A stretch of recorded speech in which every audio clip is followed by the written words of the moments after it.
नमस्कार, study with Vijay point में आपका स्वागत है। आज ये मेरी हिंदी की पहली क्लास है और आज हमारा टॉपिक रहेगा समास।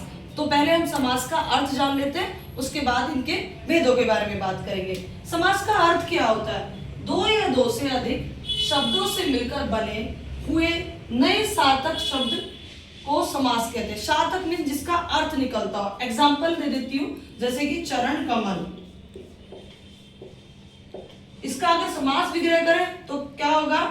कमल के समान चरण। आप देख सकते हैं इतने बड़े कमल के समान चरण का अर्थ होता है चरण कमल। परंतु हम इसको अगर देखें तो ये दो शब्द हैं, चरण अलग है, कमल अलग है। चरण का मतलब होता है पैर, कमल का मतलब होता है फूल। और यहां हम इसका अर्थ जानते हैं कमल के समान चरण। ठीक है, तो सबसे पहले ये समास जो होते हैं 6 प्रकार के होते हैं। उनमें से पहला प्रकार है हमारा अवयवी भाव समास। अगर किसी शब्द के शुरुआत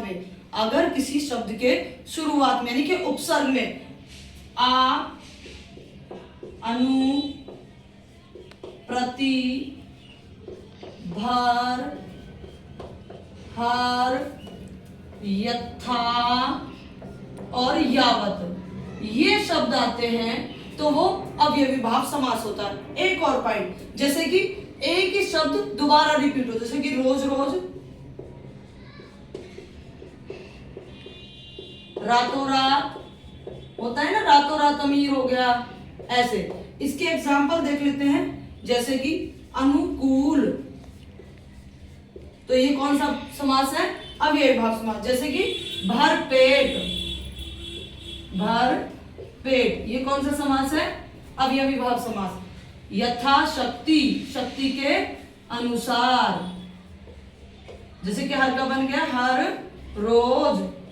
अगर ये शब्द आ, अनु, प्रीति, भर, हर, यथा, याव या एक ही शब्द 2 बार रिपीट हो, वो होता है अवयवी भाव। ठीक है, तो इसका अगला उदाहरण है, पहले हमने अवयवी भाव समास किया था, अब है तत्पुरुष समास। तत्पुरुष समास के छोटे छोटे कई पार्ट है। इसमें एक ट्रिक लगती है, कर्म को करण से संप्रदान के लिए अपादान से संबंध का के की अधिकरण मिलकर। जैसे कि कर्म को यानी कि जिस वर्ड में का के की अगर समास विग्रह करें तो का के की लगता है। जैसे कि चिड़ी मार, चिड़ी को मारने वाला, चिड़ी मार होता है। ठीक है, करण से होता है। करण क्या होता है? से, यानी कि कोई चीज फिल होती है जिसमें भरा हुआ होता है। जैसे भयाकुल, भया से आकुल, भय से डरा हुआ।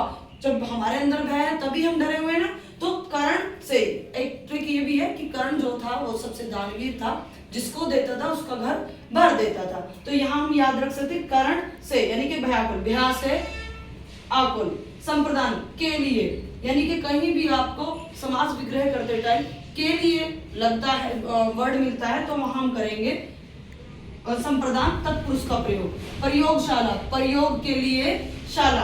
अपादान से, अपादान से भी दान का क्या मतलब होता है? अपने आप से चीजों का अलग होना। दान क्या होता है? अपने आप से चीजों का अलग होना।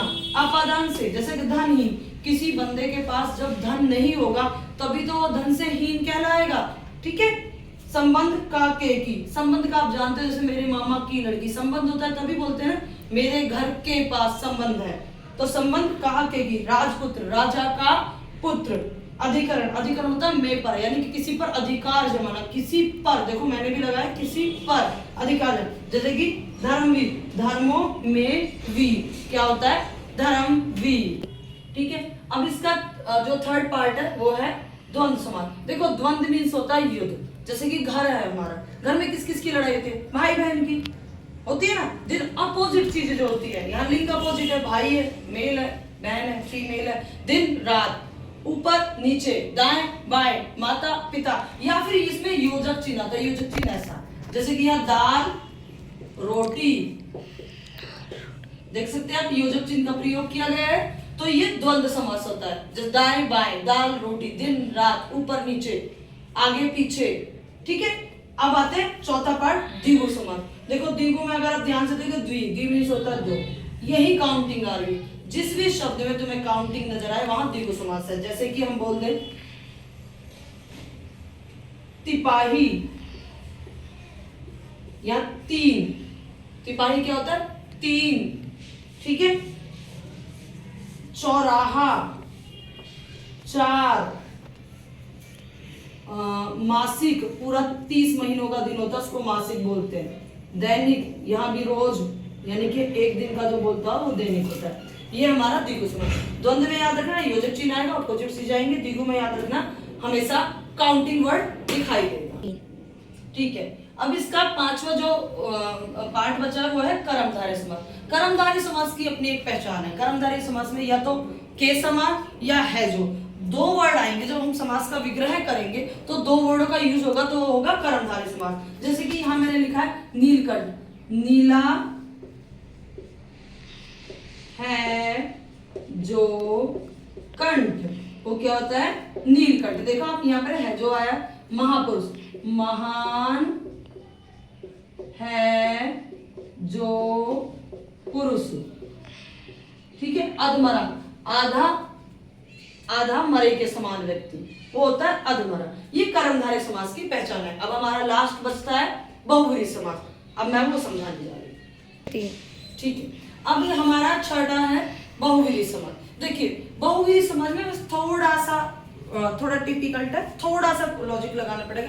इसमें क्या होता है कि बात सेंटेंस किसी और के लिए होता है, इंगित किसी और के लिए करता है। जैसे कि दशानन, अगर हम यहाँ लिखे दशानन,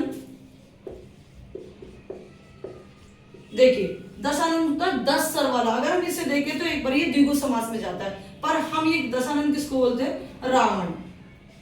रावण को बोलते हैं। तो बात यहाँ दशानन की हुई है, 10 सर वाले व्यक्ति की हुई है, पर किसको इंगित कर रहे हो? रावण को, ठीक है। जैसे कि पीतांबर, पीला है, पीले हैं कपड़े जिसके, वो कौन है? भगवान विष्णु, ठीक है। तो पीतांबर, या श्री कृष्ण को भी बोल सकते हैं कि पीतांबर होता है। पर अगर बच्चों एक बात ध्यान से देखना, बहुव्रीहि समास और द्वंद्व समास, बहुत सारे वर्ड ऐसे हैं जैसे कि दशानंद है, ये बहुव्रीहि में भी जाता है और द्वंद्व में भी जाता है। पहली बात तो एग्जाम्पल कभी भी दोनों एक साथ नहीं देगा। अगर दोनों एक साथ दे देता है ऑप्शन में तो वहां हम बहुव्रीहि के साथ जाएंगे, द्विगु समास को बाद के लिए रखें। द्विगु समास को, ये द्विगु है, सॉरी द्विगु समास को हम बाद के लिए रख लेंगे, क्योंकि द्विगु में काउंटिंग आती है, दशानंद में काउंटिंग आती है, पर हम पहले बहुव्रीहि को प्रायोरिटी देंगे, ठीक है। अगर आपको मेरा वीडियो पसंद आया हो तो please like, share and comments और सब्सक्राइब करना बिल्कुल भी मत भूलना। आपका धन्यवाद।